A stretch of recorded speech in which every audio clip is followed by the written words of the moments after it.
क्या आपने कभी सोचा था कि राजनीति में हार जीत के बाद विरोध जताने का एक ऐसा तरीका भी सामने आ सकता है जो किसी भी बड़े नेता को घर या दफ्तर के अंदर कैद होने पर मजबूर कर दे? जी हां, पश्चिम बंगाल में चुनाव नतीजों के बाद टीएमसी के नेताओं की मुश्किलें थमने का नाम नहीं ले रही। बंगाल की सियासत से एक बार फिर चौंकाने वाली खबर सामने आई है, जिसने कोलकाता से लेकर दिल्ली तक हड़कंप मचा दिया है। इस बार निशाना बने हैं टीएमसी की सबसे मुखर और तेज तर्रार सांसद महुआ मोइत्रा।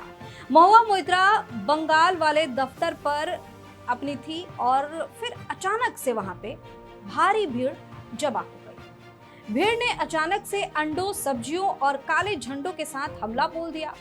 सबसे हैरान करने वाली बात तो ये है कि जब बाहर अंधाधुंध हमले हो रहे थे तो महुआ मोइत्रा खुद दफ्तर के अंदर फंसी हुई थी। इस स्टोरी में आपको बताएंगे क्यों घबरा गई महुआ मोइत्रा और क्या आरोप लगाए।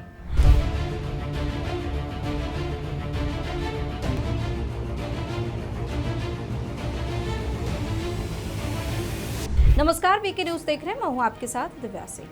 पश्चिम बंगाल में टीएमसी को मिली करारी हार के बाद ममता बनर्जी गुट के नेताओं के लिए स्थितियां लगातार बिगड़ती जा रही है। हार का सामना करने के बाद से ही टीएमसी नेताओं पर लगातार हो रहे हमलों का मामला अब कोर्ट तक पहुंच चुका है, लेकिन जमीन पर ये हमले रुकने का नाम नहीं ले रहे। आज टीएमसी सांसद महुआ मोइत्रा के बंगाल स्थित दफ्तर को भारी भीड़ ने चारों तरफ से घेर लिया। जिस वक्त ये हमला हुआ, महुआ मोइत्रा अपने ऑफिस के अंदर ही काम कर रही थी। देखते ही देखते बाहर मौजूद भीड़ ने उनके दफ्तर पर अंधाधुंध अंडे और सब्जियां फेंकनी शुरू कर दी। इस अचानक हुए हमले से घबराई सांसद महुआ मोइत्रा ने तुरंत अपने एक्स हैंडल यानी ट्विटर पर एक वीडियो पोस्ट किया, जिसने सोशल मीडिया पर आते ही सनसनी मचा दी। इस वीडियो में उनके दफ्तर के बाहर भारी संख्या में लोग हाथों में अंडे, सब्जियां और काले झंडे लेकर नारेबाजी करते और हमला करते नजर आ रहे। वीडियो में महुआ मोइत्रा खुद की जान को खतरा बताते हुए बेहद परेशान नजर आई और उन्होंने कहा कि देखिए बाहर क्या हो रहा है।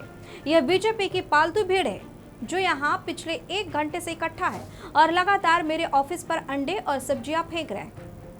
मैंने राज्य के डीजीपी को भी फोन किया, लेकिन यहाँ तैनात पुलिस और सीआरपीएफ के जवान सिर्फ खड़े होकर तमाशा देख रहे हैं। मैं यहाँ की चुनी हुई सांसद हूँ और इस वक्त अपने ही दफ्तर में फंसी हूँ।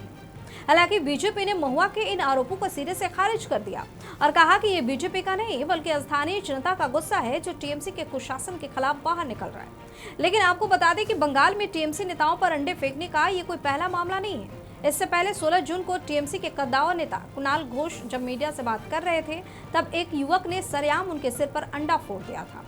इसके अलावा उद्यन गुहा, सुजय हाजरा और बपदित्य दास गुप्ता जैसे नेताओं को भी जनता के सामने इसी तरीके से आक्रोश का सामना करना पड़ा। अब गौर करने वाली बात यह है कि इसी तरह का मंजर तो सोनारपुर में भी देखने को मिला था, जब ममता बनर्जी के भतीजे और टीएमसी के नंबर 2 के नेता अभिषेक बनर्जी बंगाल में चुनाव के बाद हुई हिंसा के बाद पीड़ितों से मिलने पहुंचे।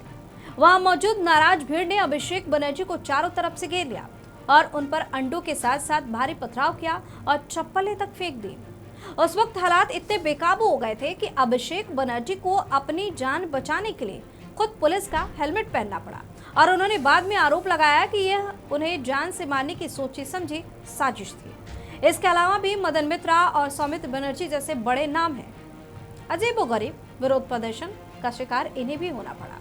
कुल मिलाकर देखा जाए तो बंगाल में टीएमसी नेताओं का घर से बाहर निकलना मुश्किल हो गया है, क्योंकि जब भी ये बाहर आ रहे हैं जनता के गुस्से का शिकार होना ही पड़ता है। आपकी अपनी राय क्या है, कमेंट करके जो बताइए। चैनल को सब्सक्राइब कीजिए, वीडियो को लाइक और शेयर करें। धन्यवाद। वीके न्यूज, राष्ट्र के नाम।